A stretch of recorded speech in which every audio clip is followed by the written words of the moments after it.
Bonsoir à tous et bienvenue sur TV78, l'émission à ne pas manquer si vous êtes un passionné de sport local, c'est le 7-8 Sport. C'est parti pour le sommaire de ce magazine. Breakdance, pour la troisième fois, l'Ultimate Battle Master accueillait des artistes et athlètes du monde entier pour s'affronter à l'occasion d'un rendez-vous situé d'habitude à Aubergenville. La compétition s'est déroulée cette fois-ci au forum Armand Peugeot de Poissy. Reportage.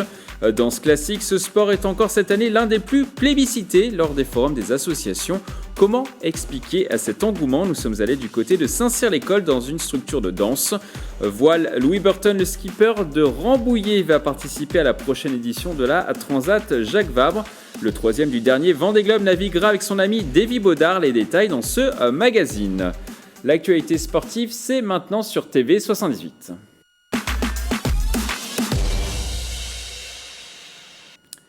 On va donc commencer par du breakdance. Pour la troisième fois, l'Ultimate Battle Master accueillait des artistes et athlètes du monde entier pour s'affronter sur ce futur sport olympique. La compétition s'est déroulée à Poissy devant un jury d'experts. Un reportage de Bichente Merian Santisteban.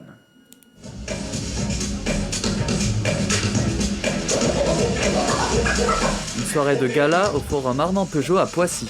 L'Ultimate Battle Master, c'est l'une des compétitions émergentes du breakdance. Cette année, c'est une équipe française qui a remporté le titre.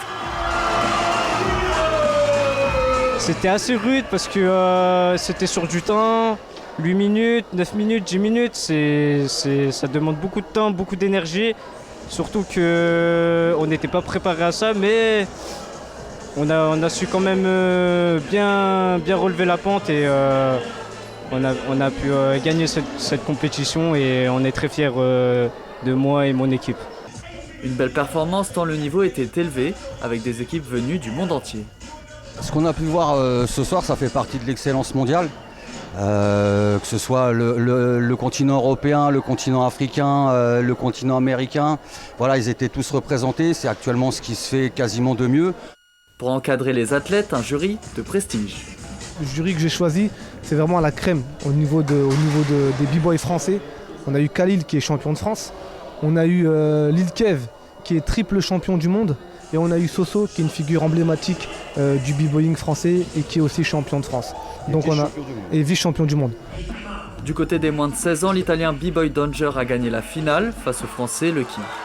Je suis un peu déçu d'avoir perdu en finale, mais là je vais m'entraîner pour gagner la prochaine fois peut-être.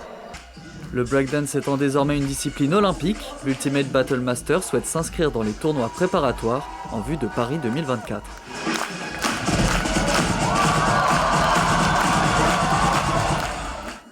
Lui ne sera pas aligné sur les épreuves de breakdance en 2024, mais il devrait être présent dans les bassins aux Jeux paralympiques de Paris. Cet été à Tokyo, Alex Portal, le nageur de Saint-Germain-en-Laye, a remporté une médaille d'argent et une médaille de bronze. Interview express avec le sportif de 19 ans. Regardez.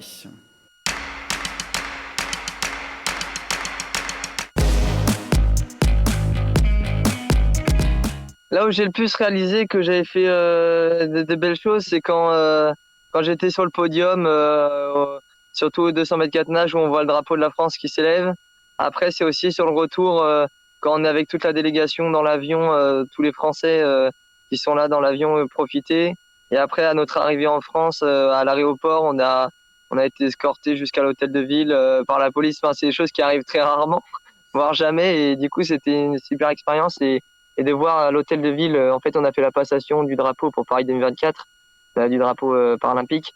Et du coup, de voir tout ce monde qui sont venus nous voir pour nous dire bravo et nous encourager et nous soutenir, ça fait. Là, on se rend compte qu'on a vécu quelque chose d'extraordinaire. Il reste 3 ans d'entraînement pour essayer de viser l'or.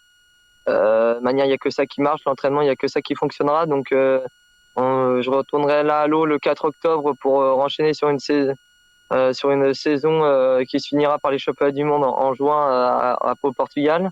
Et après, on aura 2 autres saisons également pour préparer Paris, où là, j'espère faire champion paralympique et gagner le titre. Normalement, c'est pas dans mes projets de l'équité, surtout que c'est à côté du club les Jeux. Et voilà, je pense que ça fait bien longtemps que je suis avec eux et ça marche bien, ça fonctionne bien, donc il y a pas de raison pour le moment. Nous allons maintenant passer aux résultats sportifs du week-end dans les Yvelines. Pour m'accompagner, Bichente Merian Santisteban nous a rejoint sur ce plateau. Bonsoir Bichente. Bonsoir Mickaël. Alors chaque lundi, vous nous proposez un tour d'horizon des résultats sportifs du week-end dans les Yvelines. On va tout de suite commencer par du football. Oui Mickaël, et la 8e journée de National 2, les Versaillais poursuivent leur série d'invincibilité par un nul 0-0 face à Granville. Versailles est 3e avec 14 points. À 3 longueurs plus bas, Poissy, qui a tenu en échec les 2e du championnat Blois Foot 1 partout. Les Pitiaclés se placent à la 9e place du classement. On descend de quelques divisions à présent avec de la Régionale 2. Et un derby yvelinois entre Nov-Pontchartrain et Houille. Les Auvillois sont sortis vainqueurs sur un score net 2-0. Une deuxième victoire en autant de matchs pour Houille qui se place en tête du classement. Une bonne semaine pour le club après avoir appris son repêchage en Coupe de France. Quant à Nov, cette première défaite en championnat tombe mal, une semaine après l'élimination en Coupe nationale. Au niveau départemental, la première division a repris ce week-end. Oui, Mickaël, une reprise avec peu de scores serrés puisque toutes les équipes ont gagné avec 2 buts d'écart minimum. 3 victoires à domicile d'abord avec un 2-0 pour le Chesnay qui recevait Valais 78. Houille 2 contre Bois d'Arcy, ça a donné 3-1. Et Sartrouville qui l'emporte 3-0 face à Voisin. Bailly-Noisy et Carrière-Grésillon se sont imposés respectivement sur les pelouses de Gargenville et d'Aubergenville. Seuls Buchelet et Épône se sont neutralisés sur un score vierge 0-0. Du basket à présent avec un week-end qui a peu souri à nos équipes yvelinoises. Oui, en National 3, l'entente Le Chesnay-Versailles s'est incliné dans la poule F contre Saint-Laurent-de-la-Plaine, défaite 60-72. 2 journées pour 2 défaites, tout comme l'US Marly-le-Roi qui a perdu contre Bayeux 51-72. Seul Trappes parvient à enchaîner en terre normande. Les Trappistes confirment leur bon début de saison par une victoire 58-53 contre l'Union Caen et Hérouville Basket. On passe au rugby et Plaisir qui s'incline en Fédéral 2. Oui, alors que le Plaisir Rugby Club nourrit de grandes ambitions dans cette division, c'est déjà pour eux une deuxième défaite en 3 journées. En déplacement au Havre, les Plaisirois n'ont pas pu contenir les attaques adverses et concèdent 43 points pour seulement 23 points inscrits. En Fédéral 3, le championnat a repris ce week-end également. Une première journée qui aura vu 2 victoires à l'extérieur pour les clubs du département. Versailles s'impose face à un autre pensionnaire des Yvelines, Houille, 37-25. Quant à l'entente Maison Lafitte Saint-Germain-Poissy, elle s'impose également largement à Cergy 30-7. 4 essais synonymes de bonus offensif pour le club et par la même occasion d'une première place du championnat. Handball féminin maintenant. Oui, et Montigny-le-Bretonneux qui poursuit son bon début de saison à Draveil pour une victoire 23-19. Les Unimontaines sont 3e du classement avec 2 victoires et 1 défaite. Elles recevront le club d'ici Paris au prochain match. Du tennis à présent et Arthur Rinderknecht qui n'a pas brillé au tournoi de Metz. C'était mardi dernier, le 74e joueur mondial a été battu au premier tour par l'Américain Marcos Giron. Il avait pourtant accroché la première manche 6-3 avant d'être renversé 7-6, 6-4. L'Yvelinois sera cette semaine au Challenge d'Orléans. Premier match demain contre Antoine Wang, 155e mondial. On vous tient au courant la semaine prochaine. Enfin, on clôture notre page à résultats par l'un des événements du week-end dans les Yvelines. Mantes-la-Jolie accueillait les championnats de France d'aviron. Et parmi les résultats notables, les champions olympiques Mathieu Androdias et Hugo Boucheron ont décroché le titre national dans l'épreuve reine, le 8, appelé aussi bateau roi. Médaillée d'argent aux Jeux olympiques de Tokyo l'été dernier, l'Yvelinoise Claire Beauvais a pris la 3e place du 2 de couple, accompagnée de sa paire Julie Dolinski pour le club de l'AS Mantes. Merci à Bichente pour toutes ces précisions. On vous retrouve la semaine prochaine. En forme, exactement. En forme, toujours. Il y avait également de la course à pied ce week-end avec la 15e édition de la foulée Chénan-Courtoise. Ce dimanche 26 septembre au matin, 480 coureurs âgés de plus de 15 ans ont pris le départ du 10 km depuis le stade Michaud du Chénet-Rocamcourt. Au programme, un parcours dans l'arboretum de Versailles-Chevreloup à travers les arbres. On écoute les réactions au micro de Justine Brasier. Une course familiale, une course nature. Je pense que voilà, les coureurs viennent prendre du plaisir.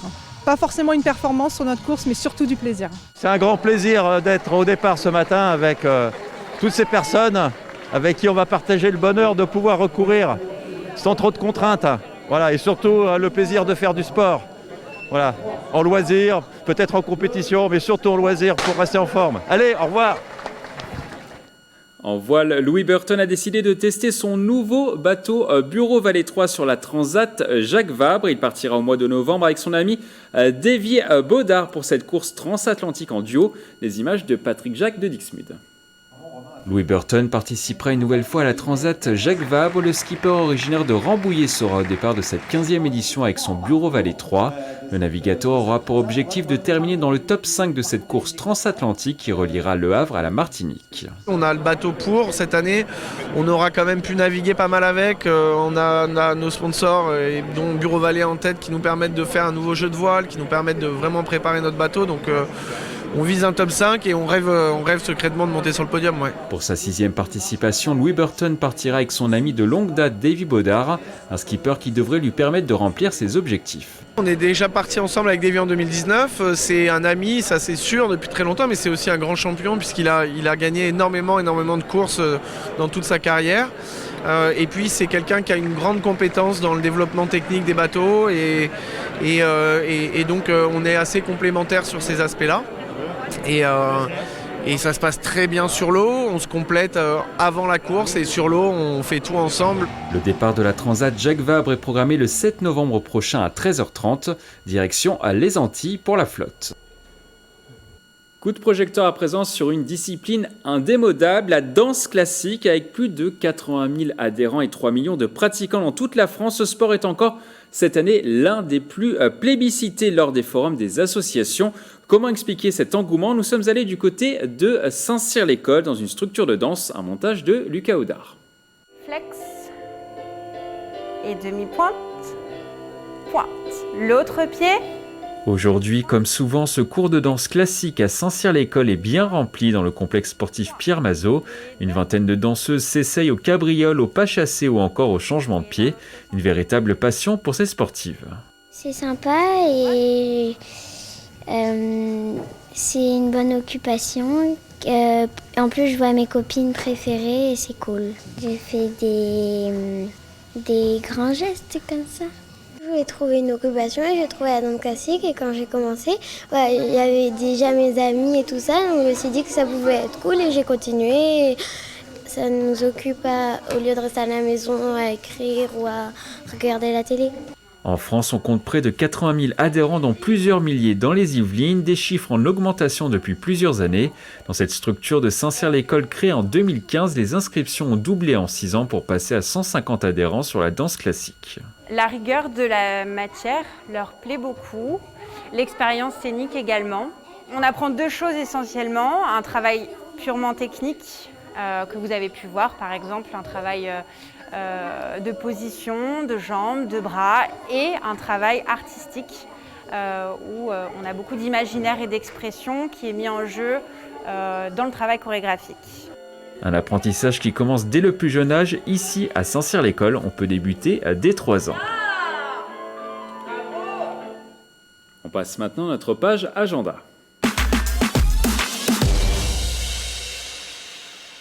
On commence cet agenda par du rugby. C'est la reprise pour le championnat honneur. Le club de l'Union Rugby Centre 78 jouera pour son premier match de la saison sur le terrain de Paris ce dimanche à 15h. Les Yvelinois auront à cœur de commencer par une victoire, eux qui cherchent une place sur le podium en fin de saison. Chevreuse de son côté ira sur le terrain de Créteil-Choisy pour débuter sa saison en honneur. En football, on connaît désormais les affiches du 4e tour de la Coupe de France. Le tirage au sort a été effectué mercredi dernier, où il se déplacera sur le terrain de Saint-Michel. Pour la rentrée en lice, Versailles recevra Bretigny et Poissy se rendra à Gretz-Tournant. Les Mureaux accueilleront Fleury, Chatou ira à Quincy-Ardrécourt à Champagne 95. Trappes affrontera le Puc, Voisin aura fort à faire face à Courbevoie, club de Régional 2. Tout comme Plaisir qui jouera contre le Racing, Chambourcy affrontera Villeneuve à Blon. Enfin, le petit poussé des Yvelines Bréval-Logne recevra Vincennes. Les matchs sont programmés les samedis 2 et dimanche 3 octobre.